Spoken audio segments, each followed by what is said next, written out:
It Well, doesn't make any I sense. think these people that are saying that they're about the justice system, they don't understand how it works. And they don't understand that defense attorneys can go right up to that line and they can create a lie, right? So if they're picking out a little bit of fact and they're spinning it, they're fine. They're fine doing that. But these people think they understand the justice system and they understand, which this blows my mind. There is zero corruption in the case of John O'Keefe, in Karen Reed's prosecution. None. Not a single. The FBI did an investigation. The Canton Police Department did an audit. Thank you. Who else needs to look at this case? Bring them. If you've got another institute that wants to look at this case, bring them all. Pay for them all. Have a fundraiser. Have all of these, any institution you want to come in and take a look at this case and find corruption, bring them. Bring them. Let's do it a third, fourth, fifth time. You're not going to find it. It's insane. These people are using it's almost at this they're used point where it feels like they want a corruption story. Like they're going to ignore all the things, the federal investigation closing with zero indications of any conspiracy. I mean, sure, we have Proctor saying some derogatory words in his text messages. You know, that can be a debate of whether that was, you know, reasons to be fired or not in his personal phones. That's fine. I mean, it doesn't matter in regard to the conspiracy theory because there's no indication there was any conspiring whatsoever found. And then they had the Canton Police Department audit where it was a company that came from out of state with former FBI agents and retired police officers that came in and meticulously went through they named all these things they went through. And yeah, they did up certain things that the police department needed better protocols on. Yeah. Wonderful. Shouldn't they be happy to be like, oh my God, the federal investigation closed. Thank God they did not find any conspiring of our police officers. Thank God the audit found nothing. Yep. I mean, you would think there would be this deep sigh of relief of thank God. Instead, it's like, nope, that must be a lie. Yep, you're in on it. Hank Brennan told the court that. Oh, it must be a lie. Yep. It's like, you really think that's how that works? Lying except for Karen. It's amazing. Like how many? I don't even know how many people we're up to now. It would be over 100 people. And yet Jen and I willingly handed over our phones at the very beginning. Yes. She didn't willingly hand over anything. It's hard to even believe that some of these people even want to know the truth, to speak the truth. I don't think they do. Yeah, I don't think they do. So, Kerry, the day that you were kind of chased out of court, what was that like having someone calling you a cop killer? There's a video, I don't have it to upload, but there's the video of you, and I believe it was Jen and Matt McCabe walking to your vehicle. What was that moment like for you, being screamed at like that? It's indescribable. Here we are leaving the courtroom for my friend who has been murdered with his family all around. And I'm literally like, oh, nope, not doing this. So I beelined it to the car that I don't have the keys to unlock. So Matt's brother kind of beelined it with me and he was like, why are you walking so fast? And I was like, do you not see what's behind? His wife, Jen's sister-in-law, stayed with Jen and Matt.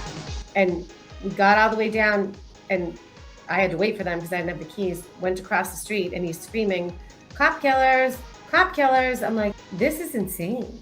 Like, this is insane. All I did was answer a phone call to go help my friend. And now I'm being chased. Jen answered the same call I did. We're being chased with a camera calling us cop killers? This is okay? Mm-hmm. And it got worse from there because anytime we would go, before Dedham kind of got a handle on things, we would walk up the stairs to go to court and people were screaming in our faces, like screaming, like really close. There was a point where I was like, I am not doing the stairs today. I'm doing the ramp. And everyone's like, just do the stairs. I'm like, I'm not doing it. They're too close. I don't understand how it went on for as long as it did on those courthouse steps. I don't think anybody understands that. I don't think anybody does. how that was allowed. I don't understand it. Yeah. I don't know if it's ever happened to other people. I hope, I feel bad if it ever did. I hope it never happens again. It was awful. I don't care what people say. We're innocent. We've done nothing wrong. And we're being screamed at. And I imagine too, when Karen got on the steps in front of the courthouse and said she was the only one who tried to help John that morning, you know, and I think about obviously you and Jen and all the medics, all the the firefighters, the law enforcement. I mean, everyone involved in trying to save his life. The audacity that she stood on those courtroom steps and had the audacity to say that blatant statement. I mean, how did that make you feel? Well, I was at home watching that. And you know what? She can come up with whatever she wants. I know what happened. I know the truth. I was there. So she can say whatever she wants. She knows what happened. She knows the truth. She later admits in one of her many documentaries or whatever the heck, different things that she's done. She does say, like, I was doing CPR, Kerry was doing CPR. She admits we were doing CPR as well. Never mind the first responder. What did the first responders get there and say, no, we'll let her handle it? We're just going to watch. I mean, what? You were the only one trying to save his life? Well, and then, I mean, That's interesting. And Jen took over for you, and she still says that she waited in the car. She did not wait in the car. To get out of the car. If she was in the car, then how did she get the blankets out of the back of the car? Because you have to be outside of the vehicle. She's not checking. I can't. Common sense has to kick in at some point. I mean, she wasn't sitting in the front seat looking for blankets that were in the back. And by the way, this is another thing. People are like, she carried blankets in her car. Yes, people, I have children. I carry blankets in my car. Sometimes they get chilly. Sometimes we have soccer games and it's outside. Sometimes I get chilly. I have blankets in my car. My mother's always said, do you have blankets in the car in blankets in case my- your I have car ever blankets in breaks my down? car. Like, it's a thing. We live in New England. You know what else I have in my car? An umbrella. Shocker. But I do. I have an umbrella in my car. I also have 56 napkins shoved in the side door of my car in case someone needs a napkin. Like, I bet that's a problem too. I can't with some of the comments are just Something we didn't even hit on, and I feel like I don't even want to bring it up. It's so ridiculous. What the hell? But I mean, but I feel like it makes me so angry when I see these ridiculous, and it's just in the last few days where you don't know what I'm going to say, but I'm going to say Sandra Bullock. Oh, and poor Sandra Bullock, by the way. Like, I don't even think she has any of this. It really angers me because as someone who I deal with things, which you know, because you do too, and Jen does too, with like humor, right? No matter what happens, my dad died 5 years ago, it's the worst day of my life, it's still the worst day of my life. I made jokes that day, like my brother made jokes that day, like that's what we do, right? And the audacity of these people to take one text, right? 3 days into Which the shouldn't be out in the world, Correct. by the way. Correct. That's another another whole issue. That's another whole issue. But 3 days into the most traumatic, awful, what I would think would be ever in your life to happen, the most traumatic event, that you guys made a light moment, right? For 1 second. To bring levity to a The situation. audacity of Well, it these, wasn't just us. Right. We were all saying, like, this is going to be a movie. Like, you don't have Right. a brother, a sister, and her husband die within 2 months of each other, and then John died. Like, it wasn't even Right. who did it. Like, there was no blame on Right. It was just holy shit. But even like this just, is going to be a that's movie. normal, like it doesn't even, like, it's just the audacity of these people. Try as they might, right? It never comes off. Like, it never goes to anyone else except these weirdos that try to make it into something it's not, you know? It just blows my mind, you know, the things that, and if this is all they have, I was saying that, I think maybe I said it to Julie today. If all these people have is stuff like that and made up things, I mean, God help Aidan Kearney in his case and the civil case, because it's not going to be like the criminal trial. I think we all know that. If these things are the only things they have, then Well, Good let luck. me just clear up the Sandra Bullock for just a moment. That's where it's coming from, right? It's coming Right. from Aidan Kearney From him. and his I couldn't tell you, little but I will tell you this. person. Sandra Bullock And I love her, but she's not tall. Neither am I. She's brunette, as am I. That's as far as it went. And the woman isn't even acting. And I think the joke was, I hope Sandra Bullock comes out of retirement because we might need her. Like, I didn't go, no. Yeah. I mean, I think Jen, we had said was Angelina. I don't even remember. We had one for John. We had someone for everybody. And it was one of those, like, who are you going to play in? You got to remember, the 4 days, the day it happened, I didn't eat, which at the time, I understand. I was lard ass, whatever. They called me, whatever need be. I didn't know my name. I logged on to work on Monday, and some of my executives were like, what are you doing? And I was like, I'm just gonna, and they were like, no. You should probably be off today. And I was like, oh, okay.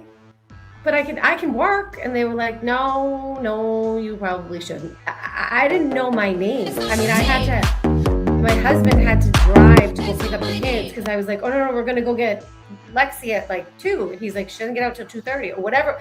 I did not know up from down, left from right. My phone did not stop because I am Braintree with John and Canton. So when I tell you, I had people messaging me from Aruba. I mean, it was my friend Lori ended up taking my phone at one point and was like, I'm turning it off. Like, you're not responding to anybody else. It was absolutely insanity. And when Jen and I and the accused, we didn't know if we should go to the first arraignment or whatever it's called when she first got brought in. Yeah. And we went, and I saw the cameras, and I was like, oh, Jesus Christ, what the? And I asked one of the guard people, and I was like, can you just stand here, please? Because I was like, I don't want to be on that case. What? I don't know what this, oh God. And he stood in front of us, and when they ever said mine and Jen's name, I was like, oh, did they just say my name? Oh my God. And I was like, don't move, dude. And then they zoomed in on John's 2 cousins when they were saying Kerry and Jen. And I was like, and I didn't know this at the time. My husband was home watching it. A family friend who's an attorney called my husband, was like, is that? And Kurt was like, yep, that's her. And I was like, oh my God, they just said our names. Holy shit, they just said our names. And I was like, I don't even, and it was when we left that courtroom, we had to go meet the state police and hand our phones over. Right. And they took our phones for 8 hours. We signed our lives away. Like, can we clone this, use it for future things? We were like, yeah, sure, take it. Like, what? Go ahead. Looking back, I'm like, I don't know what made me ask that guard. I think I just got nervous of all the cameras. I don't know. And I was on the end. I don't know what made me ask that man to, like, hey, stand here. And he was probably looking at me like, why do I have to stand next to you?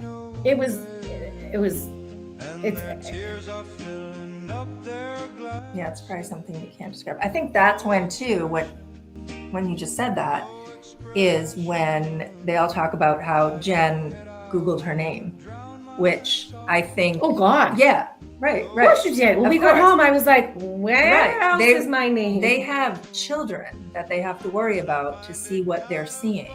So of course, and that's so, nefarious too, that, God forbid that, it's all these ridiculous things that is normal in every other person's lives except these people. Like, they just said my name, like, oh my God, they just said my name. We were not prepared. Right. And we said downstairs to Adam Lally, we were like, hold up, dude, like, you didn't tell us. And he was like, sorry about that. I'm like, no.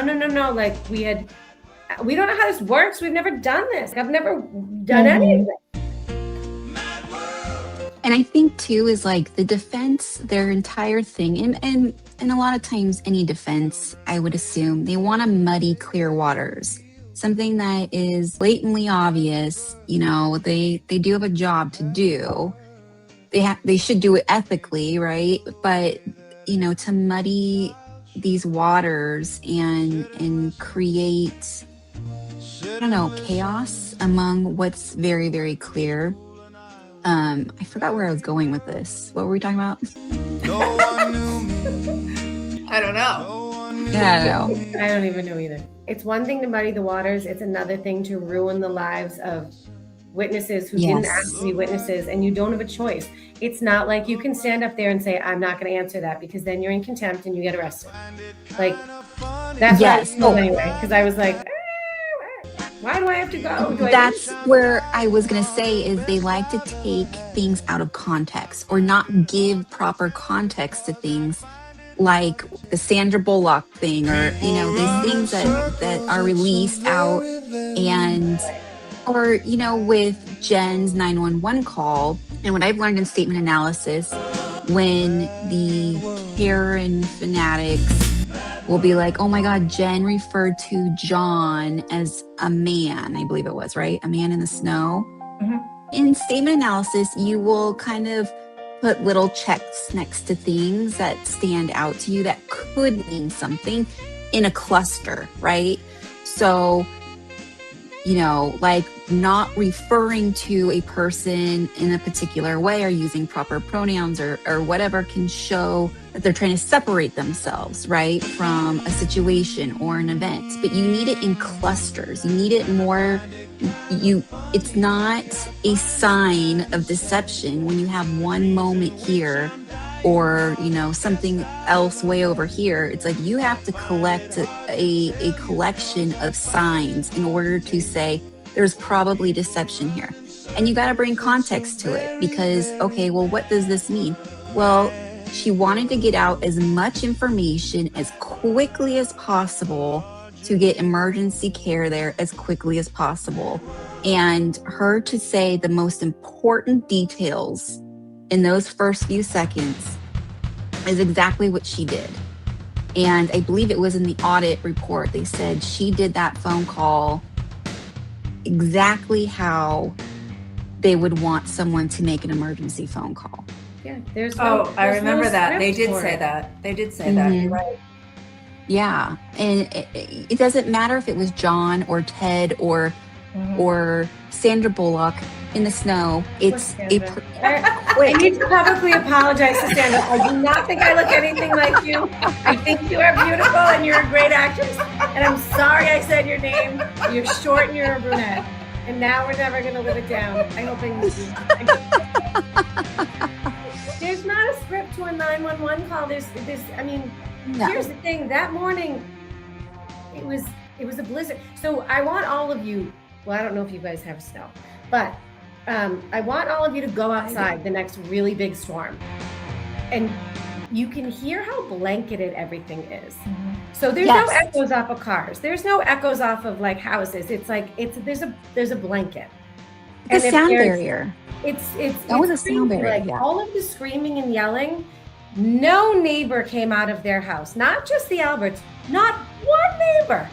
With all of that going on, it was also 6 in the morning or so. You had the morning off. There was no sports. Nothing was open. You were basically like, hey, you get to sleep in because the world has stopped. It's a blizzard. So, I mean, I handle things.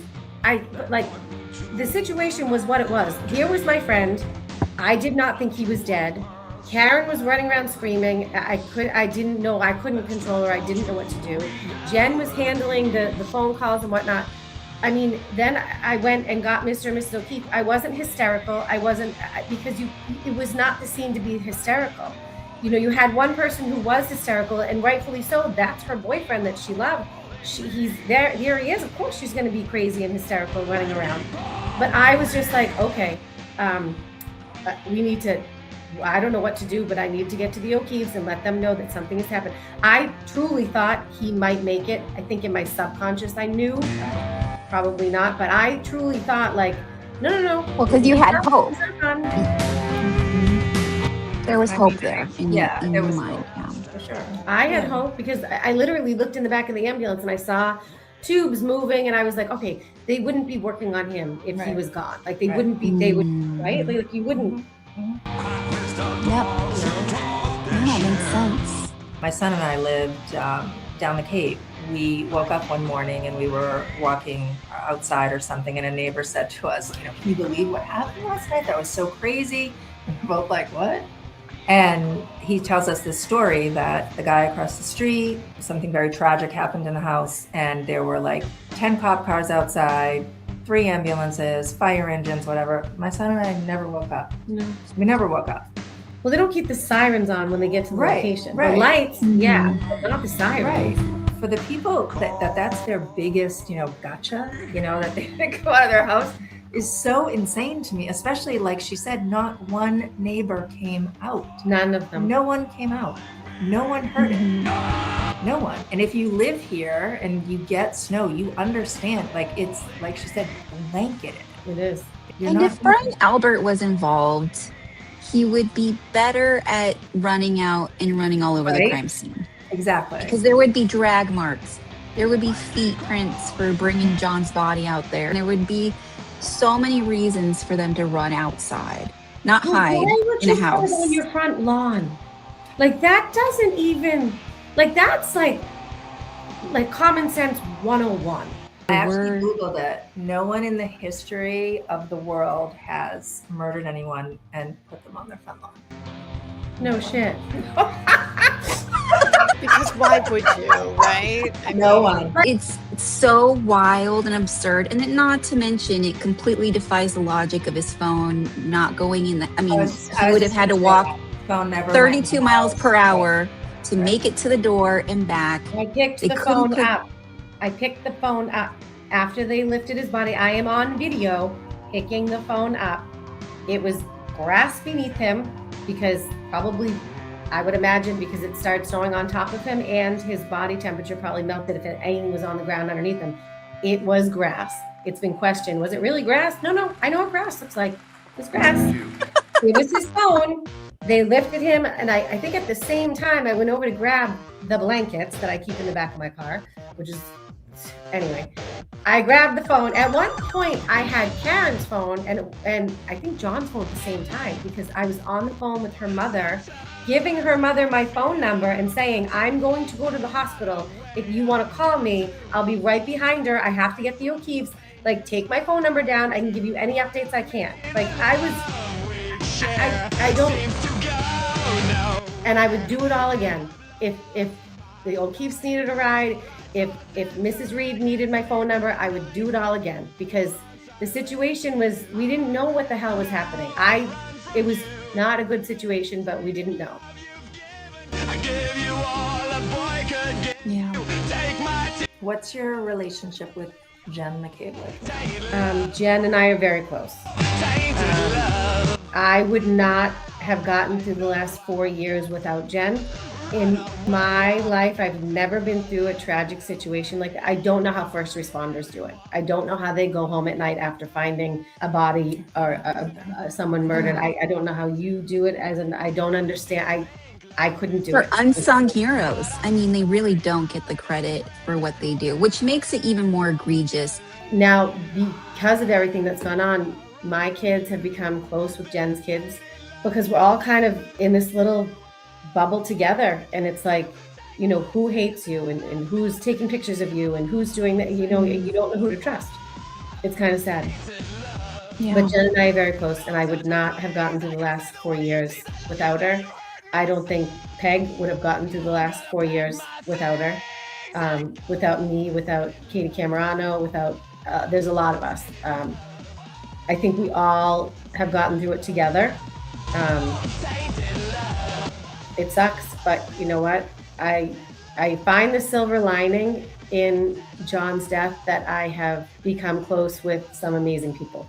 Yeah, I can't imagine what you guys have endured. I see it. We experience a little bit of that lashback, just speaking up.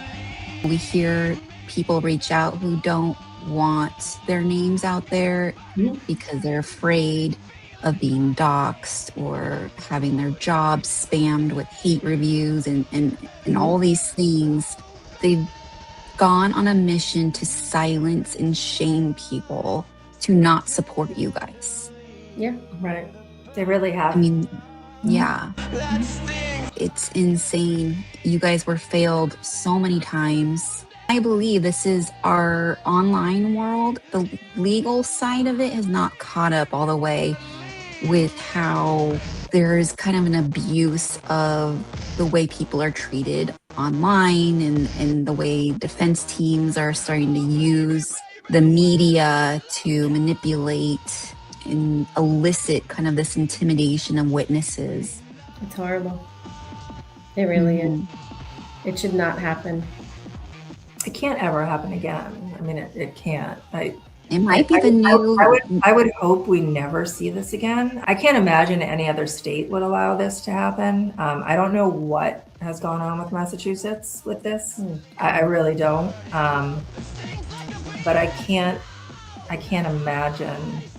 I can't see this happening anywhere else. And I would pray that Massachusetts would hopefully learn their lesson from this. Yeah. It is crazy, right, Julie? How like all the Am I things we're frozen? seeing, like, yeah, I think she's a little behind. She'll hear me in a minute though. How we're learning, you know, all these rumors. I'm a little behind. Just from like a Canton mother, or, you know, some guy just telling some other guy that this happened, and then the defense team was just like, let's go with this, you know. Tim Albert buried the dog in his pool. Like, it's crazy. Yep. How they took these stories just from literally like some chick in Canton and just went with it. It's wild. Okay, so I did receive questions from people to ask. You know,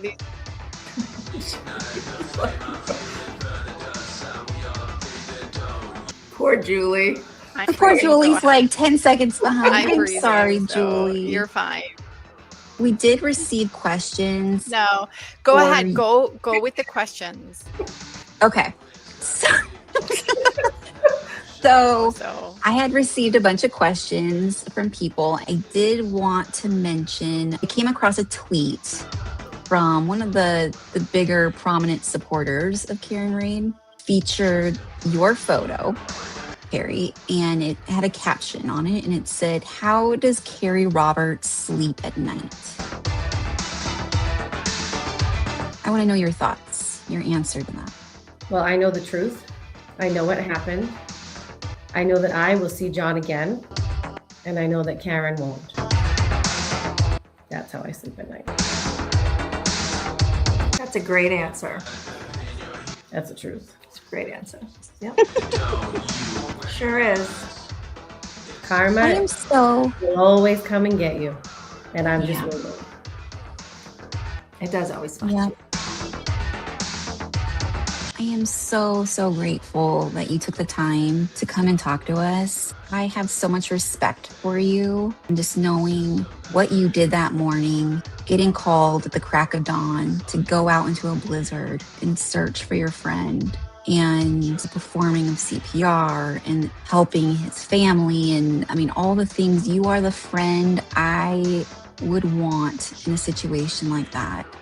And I want you to know that. I know the noise is loud of all the Karen supporters and all the nonsense, but it's important that we hear it from others. And I want you to know that you are an amazing person, and I admire you so much, Kerry.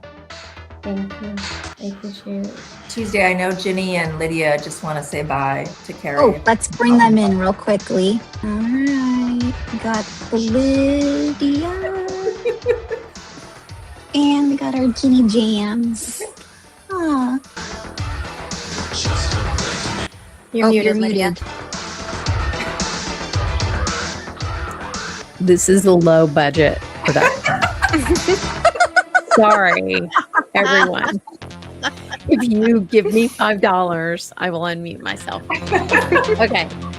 I wanted to say two things. One is, unfortunately, this is not the only case where this kind of insanity has happened. I followed Delphi for almost 8 years. It's endemic in true crime, and we have to do something about it. That's why it's really important that people come together and kind of speak these truths and fight back against the nut jobs that are out there adopting every conspiracy that exists.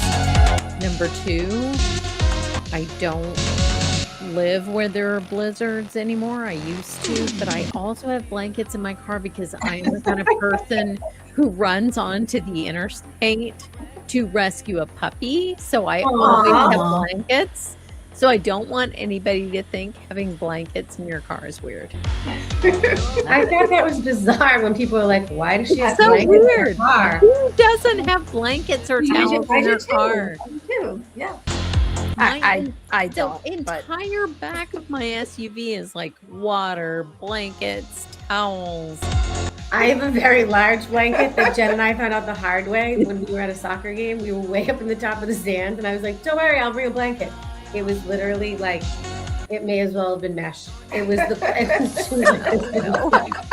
was like, no, but I still have it in the back of the car because what else am I going to do with it? well, I do not have blankets in the back of my car. I'm going to buy you all blankets. You don't want I them. have one in my trunk. Sorry, but I don't judge anyone that does. It's actually a great idea. But I She live lives in a Florida. sunny land. Yeah, I live in Florida. We don't really even hardly own sweaters. So I just wanted to say thanks for coming. I was backstage smiling so much listening to your stories of John and seeing the pictures of John. Like, it's just so nice and refreshing to have somebody tell stories about him, because we said it before when the show was starting, like, he just has been lost. So it's really nice to see him be brought back to life by somebody who loves him. So thank you. Thank you. Thank you for having me, girls. I appreciate it. It's fun. Mom was awesome. Well, it was nice to officially meet you. And I hope sometime we can do this again in the future. Not necessarily online, but you know what I mean. Yeah. Be able to give each other a Welcome to hug. Florida. Anytime in the winter. You are welcome. You're I'll welcome. hand You deliver don't you a blanket. We're going to Ginny's house. Yeah. Next time is offline. Yay. You guys are welcome. I do need to point out that I know people are going to go, she's wearing a Boston Police sweatshirt. This is the sweatshirt that when John first passed, we had made, and his number, his badge number, I got called out for wearing it into court one day. Mind you, there was like 35 of us that had it on, but I was the one that got called out. This is the original sweatshirt that we all had made and we wore in support of the O'Keefes. I love it. That is so sweet. Yeah, I love that so much. My kids, my daughter wears it to soccer, gives Big zero. hugs, Kerry. She gives 0 F's. She's like, yep, wearing my JJ shirt. I'm like, okay. If anyone asks me what you to say, she's like, Canton. Yes, thank you so much for coming Thank on. you. Yes. Scary. Yeah. All right, Yeah, guys. thank you. Bye. Guys, Good night. bye.